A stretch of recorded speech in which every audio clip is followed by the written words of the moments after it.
Bertrand, quand on a la chance d'être au Chili, on aime découvrir de nouveaux mets, de nouveaux paysages, mais aussi le vin. Et le vin qui est fait à base de Carmenère mérite vraiment d'être connu parce que c'est le cépage emblématique du Chili. Définitivement, c'est un cépage emblématique, mais ce n'est pas non plus le cépage le plus planté. Ça devient encore une petite minorité, mais ça tend à grossir de plus en plus. Le Carmenère a une drôle d'histoire au Chili parce qu'on l'a longtemps pris pour du merlot. Exactement, c'est assez drôle à y penser, mais c'est un cépage qui a complètement disparu de la région bordelaise après le phylloxéra. Et dans les années 1994,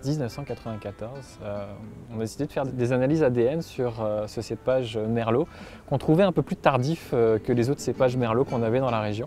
Ils se sont rendus compte qu'en fait c'était du Carmenère, donc ça a été le retour de ce cépage qui a quasiment disparu en fait à la base. Pour faire un premier pas vers ce cépage, on a sur notre table le Casillero del Diablo, qui est vraiment un vin à découvrir. Oui, en fait c'est un vin que je suggère vraiment pour découvrir ce cépage parce que c'est une cuvée qui est quand même assez abordable et qui représente bien le style. On le voit la couleur, hein, si tu regardes c'est en rouge violacé. Oui, c'est très intense.